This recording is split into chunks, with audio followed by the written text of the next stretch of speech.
Bonjour à toutes et à tous et bienvenue dans ce troisième épisode de Light Nova dans lequel je vous parlerai d'un roman que j'affectionne grandement. Il s'agit de NHK ni Yokoso, ou Bienvenue à la NHK en français. Publié à l'origine début 2002 au Japon, NHK a été écrit par Tatsuhiko Takimoto et il a par la suite été traduit en anglais par Tokyopop en 2007.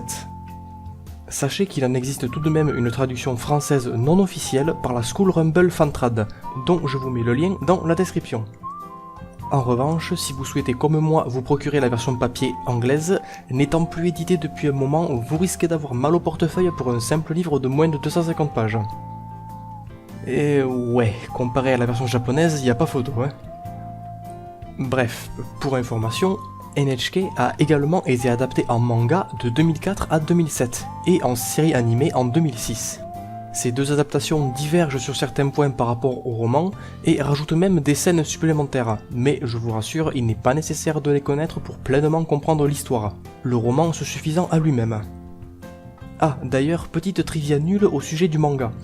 Une édition spéciale du 6ème tome, uniquement disponible au Japon cependant, comprenait en bonus le jeu vidéo Shinjitsu no Sekai, qui n'est ni plus ni moins que le visual novel que le personnage principal du roman et son ami du lycée vont développer au cours du récit.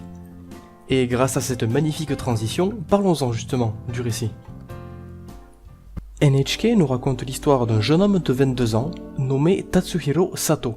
Un hikikomori confirmé, introverti à l'extrême, souffrant d'agoraphobie et ne supportant pas le contact visuel avec les gens. Ouh, toi tu vas la fermer avant que je t'en colle une.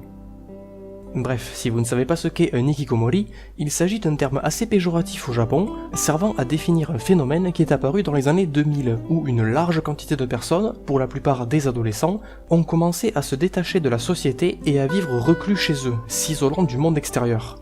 Ce phénomène est d'ailleurs encore de nos jours très préoccupant dans la société japonaise.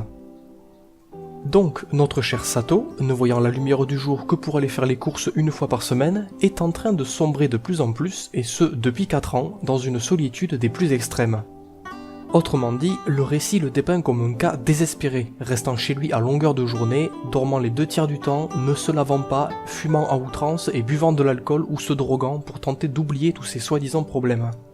Son côté paranoïaque en prime, il considère que tout ce qui lui arrive est la faute d'une conspiration initiée par la NHK, la Nihon Hikikomori Kyokai, ou en français l'association des Hikikomori du Japon. La NHK, pour information, est en réalité la Nippon Hoso Kyokai, qui est le groupe audiovisuel du service public japonais, et qui diffuse entre autres des séries d'animation, l'équivalent de France Télévisions chez nous en gros. Sato fait donc un amalgame entre la compagnie de diffusion et la raison de son statut d'ikikomori, rejetant la faute sur eux. Mais vous allez voir que tout n'est pas blanc ou noir, et qu'il ne fait pas bon catégoriser et juger une personne de cette manière.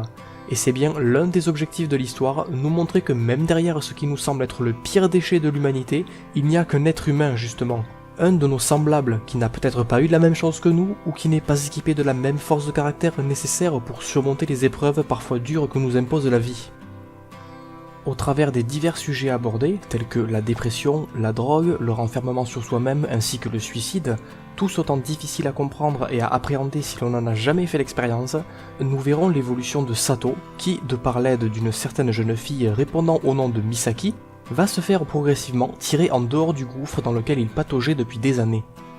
Le récit n'a d'ailleurs pas pour but de détailler tous les problèmes que j'ai cités précédemment, mais simplement de nous rappeler qu'ils existent et que beaucoup plus de personnes que l'on ne pourrait croire en sont affectées et en souffrent.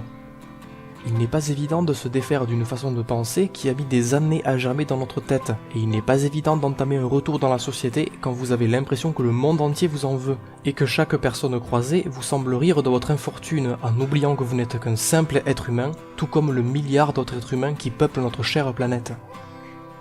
À mon sens, NHK représente un cri de détresse, un appel à l'aide désespéré d'une personne ayant perdu toute foi en elle-même.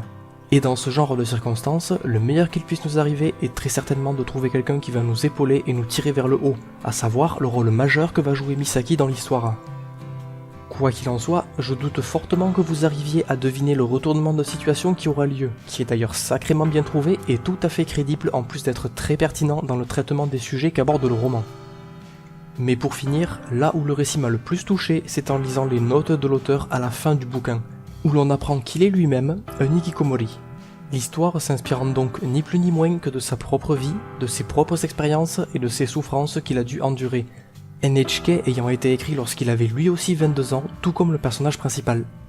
Ce n'est certes pas une autobiographie, mais l'on peut facilement imaginer quels sont les passages qui font référence à l'auteur lui-même, et cela rend le récit d'autant plus impactant et crédible.